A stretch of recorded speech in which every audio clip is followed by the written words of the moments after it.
Chapter 14. The Path That Transcends All Others. As I sat with the holy cow and the bull with one good leg, we stayed vigilant in our awareness of any threats, for the bull had been protecting the cow, but now none of us were aware of what could happen next. There were many wild animals in the forest, and even more mindless humans that lived nearby. Surely if anyone stumbled upon such a bull, they could end its life. The holy cow was safe for now, but what were we to do? Stuck in a standstill? It seemed that our religions, our spirit, and our species were all in desperate need of a breakthrough.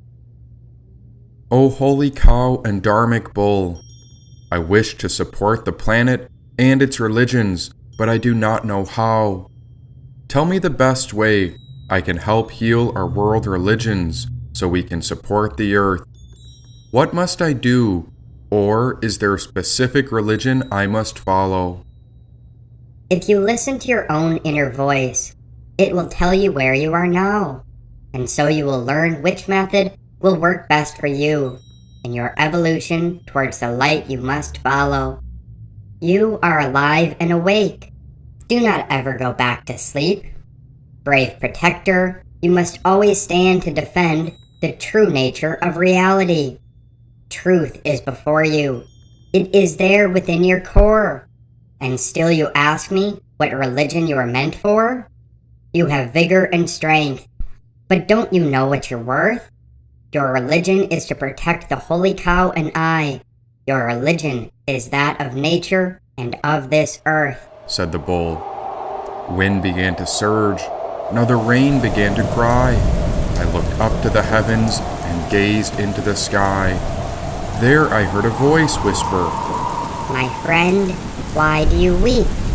My gaze was away from the mirror, which had been a reflection of some inward projection. Now the bull and the holy cow were gone, and what on earth had happened? It was the kami that spoke to me, and this was all a giant lesson.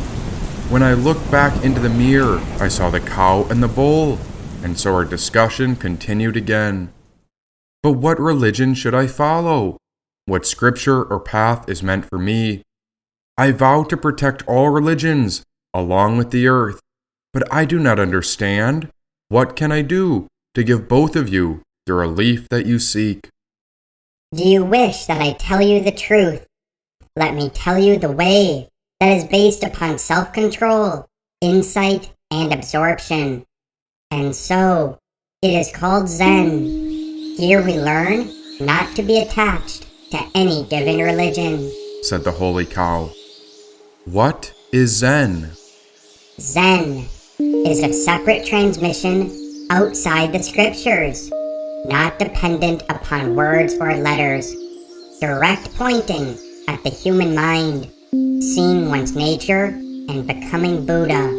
The holy cow paused.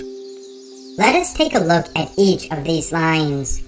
First, a separate transmission outside of the scriptures means that the lifeblood of Zen practice lies within the relationship between teacher, teaching, and student. This way, though it does not conflict with the essential meaning of the scriptures and sutras, it is not actualized through them, said the holy cow. So how is it actualized? Within your own body, and specifically through the joining together of your mind with that of your teacher. This vital human relationship within is where Zen is transmitted, and made to live is what outside the scriptures affirms. Next, not dependent upon words or letters, means that while the sutras and scriptures all point to the awakening of the mind and the heart, these religious texts must be ultimately viewed as descriptions of awakening or realization. That is to say, one might not be able to awaken simply by reading through descriptions. The teachings are hints, pointers, and maps, but they are not themselves to be relied upon or set up as sufficient. except inasmuch as you are able to make them come alive within your own body, mind, and speech. In other words, all the sacred writings of religions arose out of someone's actual experience and are attempts to explain and describe that experience, that which is important, crucial, and helpful. These things have great usefulness on the path. In the course of Zen practice, we especially use the sutras and scriptures to check our insight, and at some point in our training, we must ensure that our experience is in accord with what has been written in the past. However, that insight itself must first be arrived at experientially in our own bodies, rather than intellectually. After all, that's how Christ, Muhammad, Krishna, the Buddha, and all the other great beings discovered their paths, which have helped so many others. The first two lines I have expanded upon reveal Zen's general approach, that the transmission of Zen occurs mind to mind within the vital, intimate relationship between teacher and student, said the holy cow. What if I don't have a teacher? We all have teachers, paused the bull. But some teachers are not living in a human body. The holy cow and I may be animals, and yet we offer a transmission from mind to mind as we speak of the true nature of reality. Look beyond the veil. Your teachers are in the forest, the sea, and the air. A teacher may lead a church service or wear a robe, but the teachers of life are everywhere. Furthermore, the wisdom of Zen leads us, and the path of its embodiment may be described within all scriptures, but will not be completed through intellectual understanding alone. This last point reminds me of an opportunity I had to participate in an interfaith dialogue at a Catholic center. Our focus was specifically the modern dialogue between Buddhist and Catholic monasteries. While preparing for the event, I read something I had never known about Thomas Aquinas, the great theologian and philosopher. Near the end of his life, while leading Mass, it is said that Aquinas heard the voice of Christ speaking to him. Christ, expressing that he was well pleased with Aquinas, asked him what he desired. Thomas Aquinas replied, "Only you, Lord," negating and dropping himself completely. At that moment, Aquinas had a deeply transforming experience. He was later unable to describe it, but refused to continue working and writing in the normal manner. When asked to do so, he declared, "Everything I've written now seems to me a straw." I found this story moving. It reminded me of Sokuzan, who wrote a commentary on the Diamond Sutra, and packing this on his back, traveled to southern China, intending to discredit the Zen teachings. Upon experiencing his own breakthrough, he burned his treasured writings and said, "Even if we have mastered all the profound teachings, it is no more than a single hair in the vastness of space," said the bull. Truly, all else pales before the actual experience of awakening. Yet, until we arrive at that intimate knowledge, how easy is it to delude ourselves into thinking that we understand what Zen is. Even if people of great ability and potential, like Sokuzan, have fallen into such great traps, how much more must we be careful not to rest satisfied with a shallow understanding? Now let us consider the other lines which reveal the actual approach of Zen practice and affirm the intent of the Zen way. As we have said, Zen is a separate transmission outside the scriptures, not dependent upon words or letters, which we have just covered. Next, direct pointing at the human mind, seeing one's nature and becoming Buddha. Direct pointing at the human mind refers to the many skillful means by which Zen students are led to Kensho. which is the recognition of one's true nature. That is, the nature of one's mind is not different from that which is meant by Buddha, Christ, Krishna, Shiva, or Muhammad, or Moses, which is the entrance gate of Zen. The fourth line begins with the words, seeing one's own nature, that is, awakening to the nature of mind. This is the moment when we actually do recognize that which is constantly being pointed out to us. Deep or shallow, this turning around of the light of awareness to recognize one's original face marks the entrance into Zen. This is Kensho.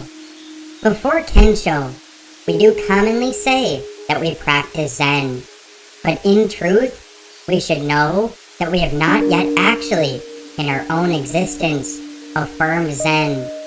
It is more accurate at that point to say we are doing Buddhist, or Christian, or Hindu, or Muslim, or Jewish practices.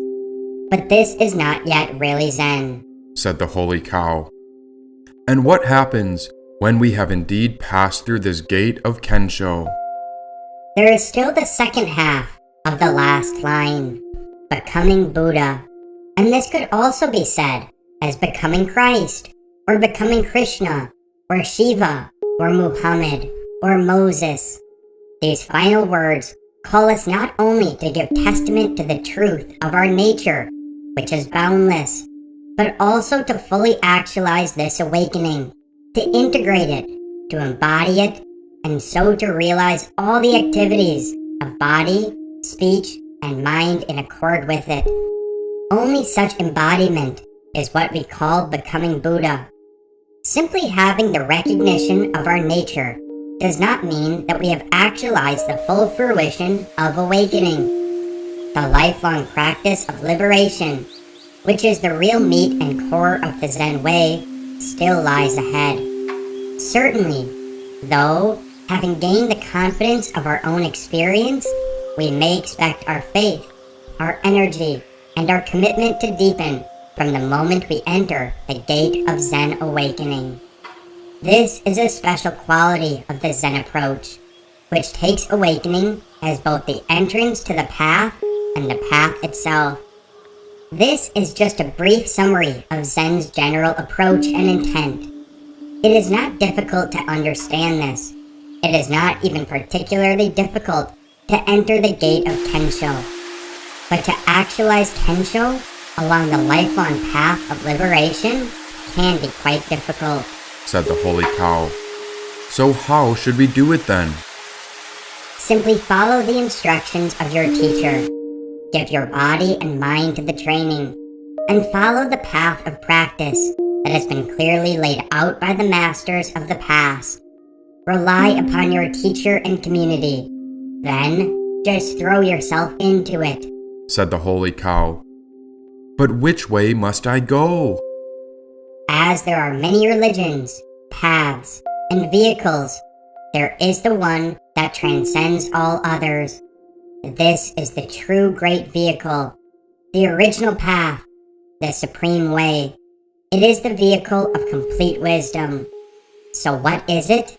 It is called Ekayana, and it means, simply, any path that takes a direct recognition of one's own nature is the entrance gate at the essential point. That is, any path that helps lead to the heart of the Buddha's own awakening, or Christ's realization, or Muhammad's discovery, or Moses' liberation, is that way. This is important. It means that in Zen, nothing is held in a lower regard, or less complete than any other.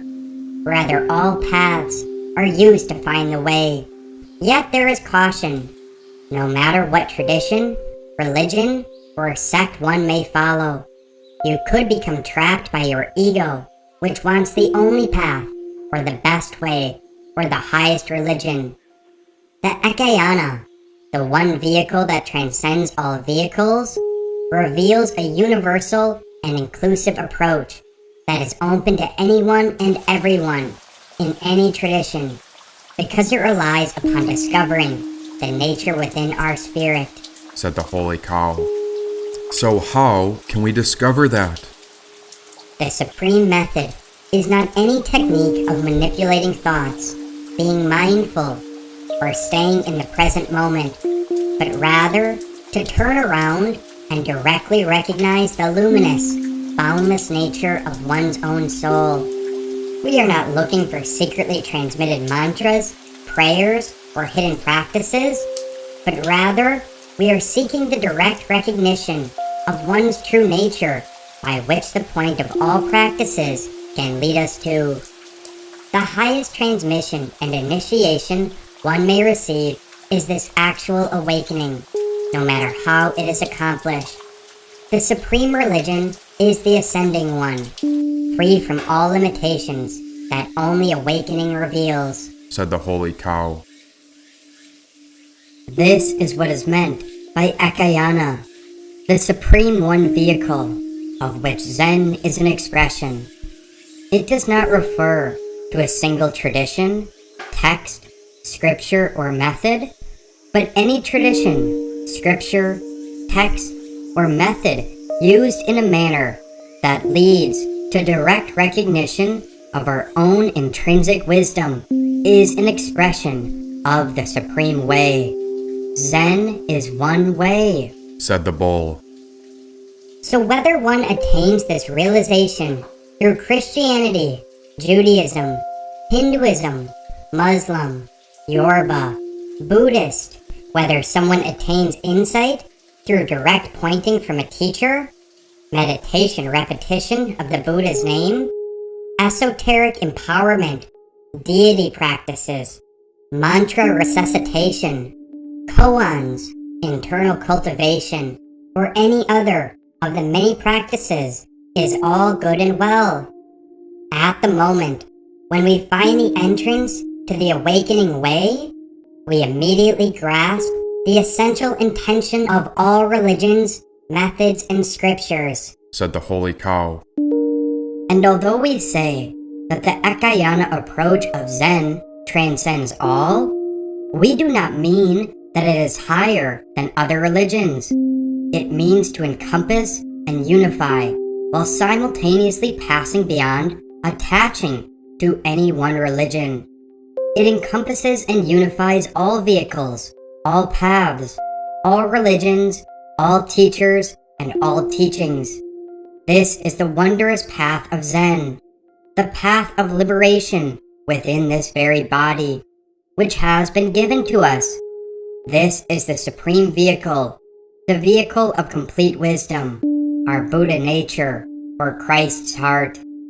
It should be clear now that Zen is not for criticizing other paths or religions. It is for correcting ourselves, said the bull. So what must we do? It's time to come to life, for I have seen a vision beyond death. Look within and discover the soul of all the past protectors from the world as you hold a secret within your chest. Go on and tell us your secret. Explain to us what you have not told anyone. Tell us what is within you, for that is your religion, said the bull. My soul? You think it's yours, but the soul does not belong to you. Look deeper than your ego and tell us the truth, said the bull. I do not know what you're asking. What do you want me to do? Tell us about your secret, said the holy cow. What secret? The kami, said the holy cow. How do you know about the kami? We have seen a vision beyond death, and so I command that which is hidden within you to come to life. There is not enough time for us to wait for religions to heal, but rather it is your duty to bring forth that which is hidden behind your eyes, said the bull. What do you know about kami? In the tradition of the Shinto, there is the present material world, and in parallel to this earth, there lives the hidden or spiritual world. Upon death, We leave this earthly plane, and we shed our mortal coils. Although the spiritual world is hidden from our eyes, it is the chief dwelling place of the Kami, for it is the Kami who rule over all spirits, souls, elemental forces, and mysterious entities. You have already found the gateless gate, and so you have welcomed the Kami within you. So why do you look to the holy cow and I, when the Kami will tell you what you ought to do?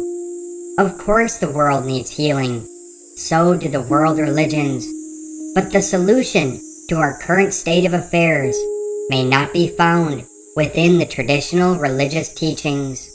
Our world is troubled, and that is why you must once again summon the courage to pass through the great Torei. This is the gate to the labyrinth of life. Go on and enter into the spiritual gateway, said the bull. I did not mean to keep a secret, but this essence of the Kami is something I cannot see. I wasn't sure if I had gone crazy, and that is why I kept the discovery of the Kami hidden secretly. How can I know what a Kami is when I do not know if it is a her or a him? It is simple. Look within and connect to the intuition, said the bull.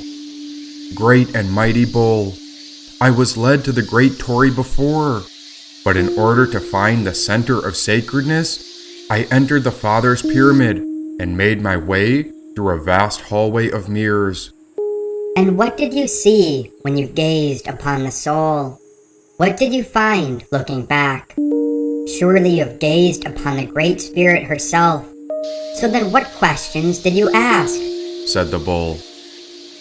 All I saw was a reflection, and the more I inquired, the more I wondered if I was caught in a hallucination. I have hid this secret for a while because it became more and more difficult to deal with the real world when I had such intense realizations within my imagination. Mirrors are often used to symbolize Kami, as the realm in which Kami live are hidden from our physical world. I will lead you back to the gateway of the Torei, but I cannot go through for you. Only you can go through, if you are willing to turn inward, said the holy cow. I am more than willing, but I am not sure how to make sense of what I have seen. The mirrors reveal different sides of our personality, and it became so surreal, I had trouble distinguishing real life from that of my dreams. Let me tell you about the Song of the Free Soul, which is called the Avaduta Gita. This is the life and the teachings of the first Agori, and his name was Dattatreya. Men like Dattatreya are the ones who keep religion alive. They actually transcend the body idea and live unaffected by the pair of opposites, such as heat and cold, praise and blame, happiness and misery, or life and death. They remain perfectly calm wherever they are and whatever they do, enjoying the bliss of the soul within. Humanity, on the other hand, spends life in cravings and pursuit, said the holy cow. A great feeling came upon us, as if the clouds and weather could hear the holy cow's words. And so a rain began to fall over as our own tears emerged. Again I looked up from the mirror, and such sacredness from the heavens appeared. The vision of the cow and the bull were gone, but then I gazed down and found their projection continuing through the mirror. Why do you weep, my friend? In you is all power. Summon up your all-powerful nature, Almighty One, and this whole universe will lie at your feet. It is the spirit alone that prevails, not matter or material. The Song of the Free Soul is like a friend, a philosopher, and a guide who calls to us and asks, "Why do you weep, my friend?"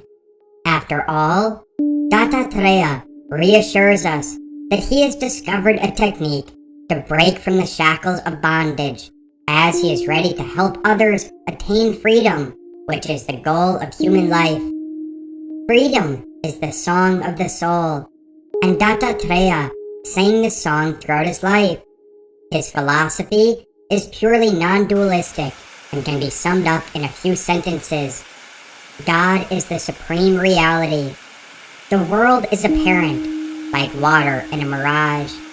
The real nature of the individual soul is divine, but that divinity is covered by ignorance. It is due to ignorance that human beings limit themselves and think that they are men or women, Americans or Africans, healthy or sick, beautiful or ugly, rich or poor, learned or illiterate, happy or unhappy. Whereas we are the infinite, eternal, and blissful source of creation, made from the divinity known as God. Human beings are hypnotized by an illusion, lost in projections, and one has to dehypnotize oneself in order to be free and find liberation, said the holy cow. How can one dehypnotize oneself in order to be free? Truth is one, but paths are many. Every religion has three parts: philosophy, ritual, and mythology. Philosophy is the foundation on which ritual builds the superstructure, and this, in turn, is decorated by mythology. In ancient times, mythology was highly valued because these collections of stories embodied their traditional, cultural, and religious views.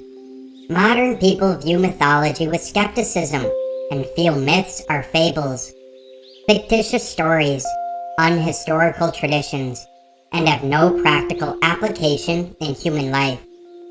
But the fascinating power of mythology holds the spirit of religion for the masses of the world. For instance, if we refer to the Bible, we may examine the story of Jonah and the whale, where he is swallowed for 3 days and 3 nights, or when Noah builds a giant ark, saves 2 of every animal, all while God floods the entire world. Or we could examine how Moses splits the Red Sea. Or we could look to the story of creation in Genesis, where God creates the world in 7 days and makes man from dirt and woman from man's rib. Such seekers of truth must possess an alert mind and clear judgment.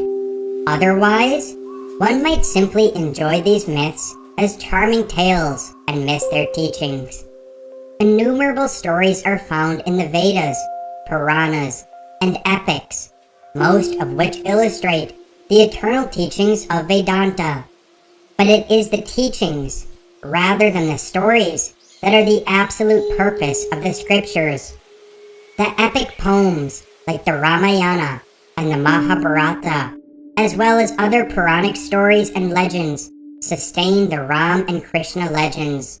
These tribal stories traveled by word of mouth through the vast lands of India and beyond to spread the news of the incarnations of Vishnu, who is the great preserver god of the Hindu religion. In valleys, on mountaintops, in deserts and dense forests, the myths and stories arrived, richly ornamented by using song, dance, dharma, picture, poems, and all other creative mediums that touch the heart, eye, and ear, in order to reach the tribal man and woman in village societies, reaching the lowly and outsiders. Mythic hymns were comprised by priests, in which heroes and gods were magnified to dramatic proportions and performed in ballet-like compositions. These stories were then passed along like an unbroken chain of tradition for thousands of years. The oral tradition is not confined to the Vedic seers of India. Other priests of non-Vedic fertility cults were the forerunners to the yogis, who were Muslim mendicants and beggars.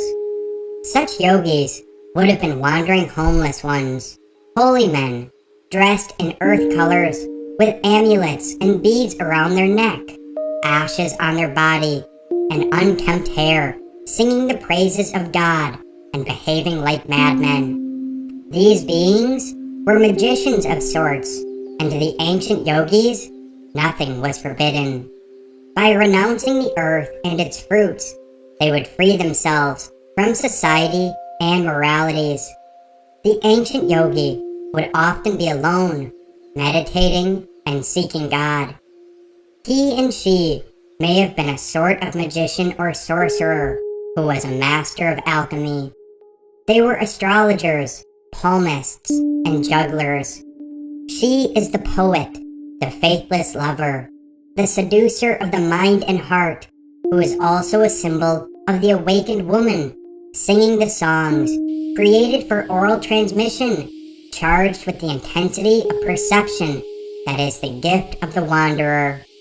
The songs of the wandering religious people are vernacular vessels that contain the wisdom of the heart to share with the villages and towns.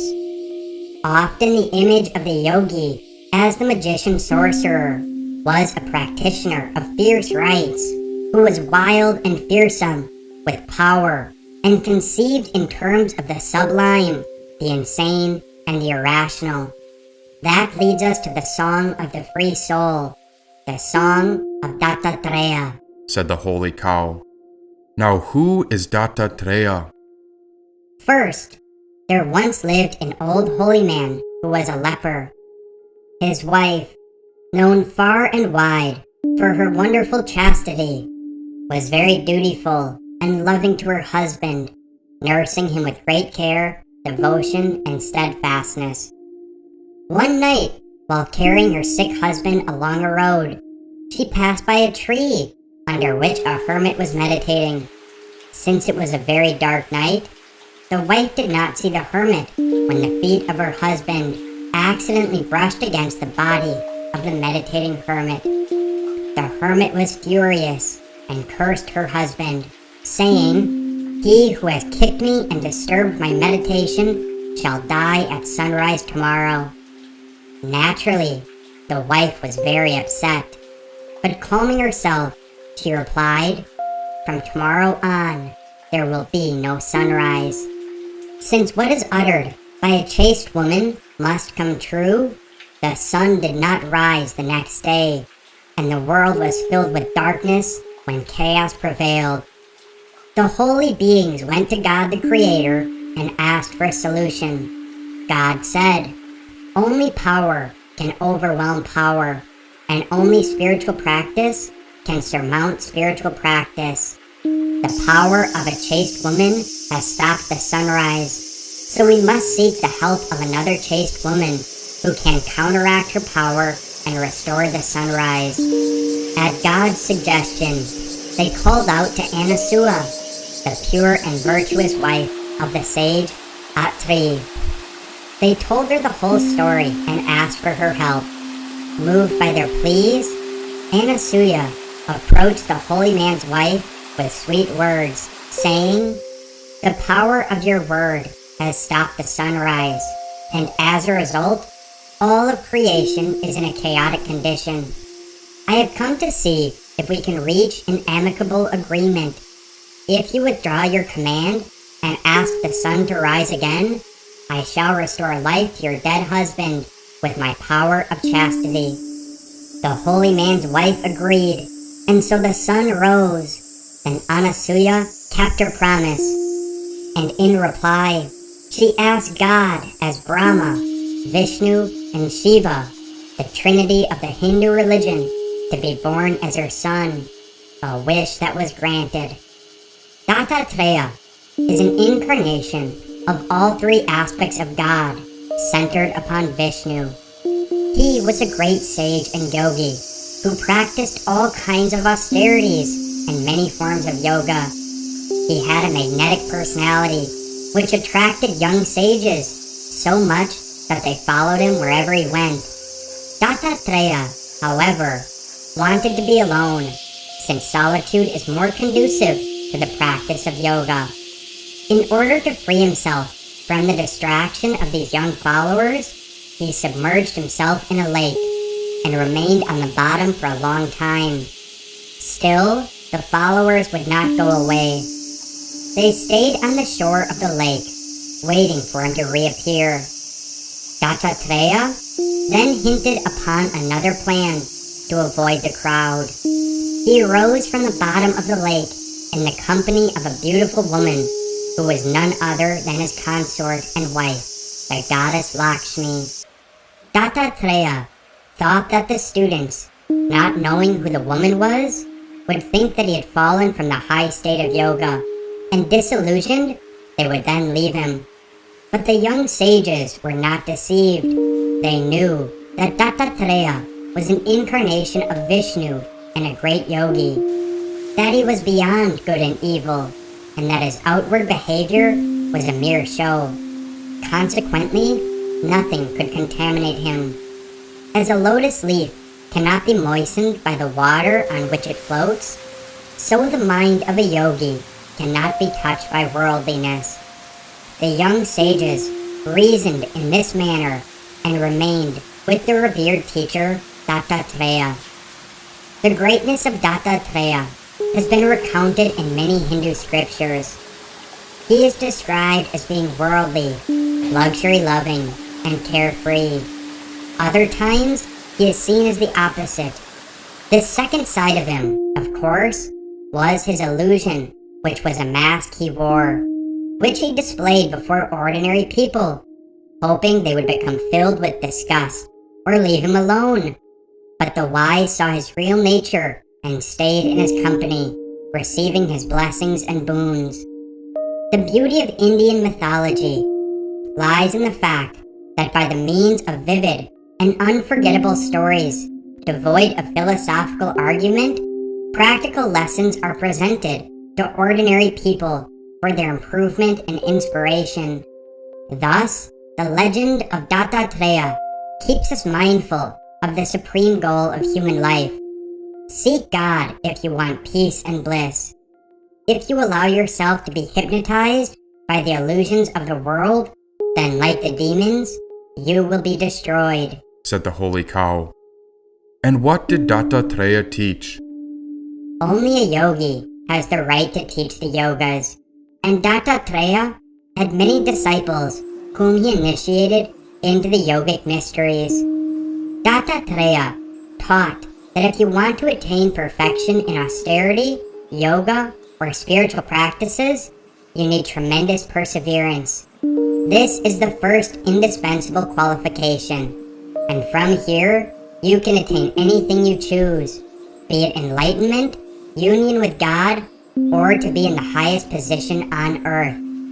For those who have controlled their mind and senses, and who persevere with great energy, there is nothing unknowable, nor is there anything unattainable anywhere, said the holy cow. And how did he do this? How did Dattatreya discover this wisdom? Can you explain more about the life and impact that Dattatreya left for the rest of us? He is associated with a sort of unconventional and unstructured behavior from a holy person. This comes from the fact that some mystics forgo normal social behavior. He was an avaduta, who is someone that goes beyond egotistic consciousness, duality, and common worldly concerns, and acts without consideration for standard social etiquette. When one becomes indifferent to the world and becomes one with his or her inner self, this person may be termed as an avaduta, one who lives in a stateless state, bathes in inner bliss, and remains unperturbed by the material world, qualifies to be an avaduta.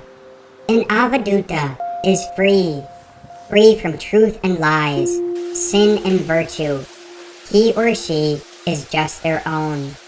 Such personalities roam free like a child upon the face of earth. An avaduta does not categorize with their mind, body, name, or appearances. Such personalities are held to be pure consciousness in human form. Once a king asked Dattatreya with great humbleness about his self-contentment, serene nature. He addressed him and said, "Men strive after wealth, power, and merits with the purpose of acquiring fame, worldly enjoyments, and a long life. But you seem to desire nothing, to do nothing, and behave like a dunce, although you are in sturdy health and appear to be wise. It is a wonder that in the midst of people who are burning the blazing fire of lust and envy, you remain cool like an elephant that is half immersed in the cold waters of the Ganges. Please tell me the secret of this peaceful nature of yours. To answer the king, Dattatreya, the Avaduta, replied, My bliss and contentment are fruits of self-realization, and I have gained necessary wisdom, not by one religion, but rather by observing creation, which has provided me with 24 teachers. So who were the 24 teachers? The earth, the air, the sky, the water, the fire, the moon, the sun, the pigeon, the python, the sea, the moth, the honeybee, the elephant, the honey collector, the deer, the fish, the prostitute, the osprey, the child, the maiden, the arrowsmith, the serpent, the spider, and the wasp. When we consider the teachings of Dattatreya, he is an archetype of environmental preservation, as he respects and worships everything that constitutes nature. Now, before we can even begin with his 24 gurus and teachers, we must comprehend the great personality of Dattatreya. If you were to find a picture of him, he would be shown with 3 heads and 4 arms. The 3 heads depict the 3 aspects of God in the Hindu tradition: Brahma, Vishnu, and Shiva. And so his virtues are incomparable. But if we have to equate him with anything worldly, we can say he is like a place where 3 rivers meet, said the holy cow. Gazing away from the pocket mirror in my hand, I saw the mother's pyramid in the distance as it began to come to life, as if I could see 3 visions at once. This is where the dark woman was hiding, and so I saw visions beyond this material frame of reference begin to amplify. What's happening? I think I saw. Suddenly my body felt foreign to me, and my mind began to race with wild anxiety and doubts. You are beginning to see. You are awakening to the true nature of reality.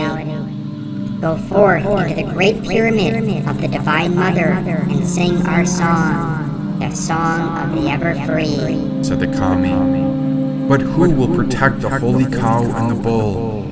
Who will help heal and restore religion's 3 legs?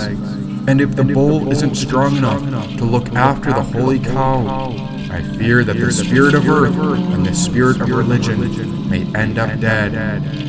Layers upon layers of reality descended upon us, and all sense of time was lost. As I stood before the mother's pyramid, I saw a jungle forest and an ocean city all at once.